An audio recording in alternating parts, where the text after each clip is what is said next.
Welcome back to MCOC Al Bundy Rules. Got a Guardian tutorial for you today. So first I'm showing a little bit of what he can do, some amazing utility, some insane damage, hundreds of thousands of damage on his S2 easily potential, as we've seen a little bit of his highlights. Now let's get into how to really use them. A big part of them is his force fields. They come naturally, one every 12 seconds. You'll notice currently as I'm waiting for the shock debuff timer going, I'm parrying, causing shock damage to Winter Soldier there. That's with that synergy I just showed. So every 12 seconds, the problem is you can only three is the max as far as through there. Otherwise, they start dropping off over time. Hence the timer right there.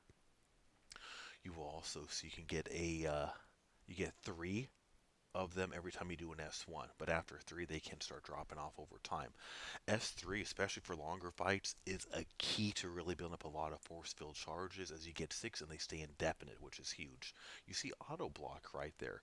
They consume a force field. Well, actually, every force field charge increases the chance of auto block, and we see the perfect block auto block there. Wasn't blocking, auto blocked for me on that mutant right there based on the amount of force fields I had active. Fourth light attack consumes two force field charges in order to power drain. Does 20% of their current power, so the more they got, the more. So it can be used to manage in between bars of power, especially. Heavy attacks consumes one force field charge to gain an armor up. In case you lose it, in case you're fighting Havok, for example, and you lost your armor up or need an extra, that's a way to get more right there. So speaking of armor ups, you start with an indefinite, it will come back if you lose it after some time, but you can get it anytime by doing that heavy at the cost of one forceful charge. So that could especially be handy on champs that require armor buffs. Once again, specifically Havoc, before launching an S2, make sure that you have one up. See perfect block right there, the well-timed perfect chance. So we are seeing it also grants 10% of a bar of power right there, which is very good. A perfect block. And then we see some of his utility. He cannot land critical hits. This makes him huge for a lot of fights, especially fights like Sinister or nodes that hurts you for that. But he still gets a lot of damage. You see that red? That's the energy damage he's getting instead of critical. So when he would crit, he actually gives them energy shock damage.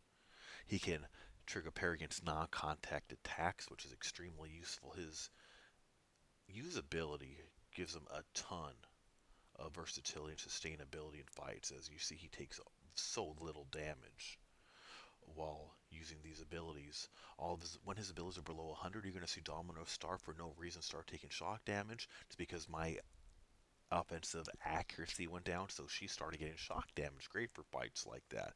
The S1, this is really good for fights to get those three force field charges. Can also do a taunt, which can be very helpful if you're having a trouble getting them to bait the specials, but this can get them up. I like to use forceful charges mostly, of course, for the S2, which I'm going to show a bit of that. So a couple S1s can work to get them up quick for an S2, or if you're having trouble with them dropping off, I'm going to show S3s as well. But we see some more gaining those three right there from the S1. Here is the S2. You get extra damage for each force field attack, as in this case we see by over 2,800. So look at this insane damage. There's so many numbers kicking up everywhere, can't even keep track. Nor can I even begin to do that math. Way too many numbers. That's hundreds of thousands based on the percentages, though. Again, we're going to see, look at the percentages. They're 500,000 health pool champions, and we see just destroying there with a good amount. Special 3, this is my personal preferred way on longer fights, higher health pool to get those force field charges up. You get 6 and they stay indefinite. So if I'm taking a while to get more, I know they're going to stay. That's the easiest way to get the massive damage. Block and blockables consumes one force field charge. So on these mutants, so we're seeing right here, these are normally unblockable, and we'll see resist and is coming up as if it was the parry damage. Tips for using them. Tip 1 is build up as many force field as you can. Use them for utility if you need it, but I want to use them for attack damage. So in this case, you can easily get 10, 20, 25 force field after a few special ones or special 3s. and we will see that insane damage going right there. S2 is his attack money maker. Use it, but build up those force fields first. He's a great counter for several defenders. Great for Sinister because he doesn't crit, but he still gets that awesome extra damage you see in the red. So he's probably the top Sinister counter right now, at least definitely one of them.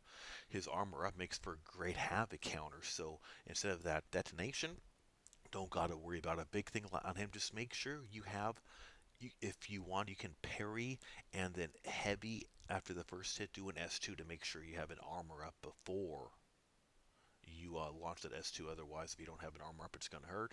Great core counter as well as we saw. He has amazing defensive capabilities. Here's his awakening ability. His awakening gives him very high levels of extra proficiency, energy resistance, bleed resistance, critical resistance. Here we see perfect block, auto block, parry. So super sustainable. I mean, his sustainability with these abilities, I mean, he can just go on for a long time, especially on some rather tricky defenders or fights as well. And we see the perfect block parry as well right there. I'm hoping this helped you. Don't forget to subscribe. Hope to see you on the next video.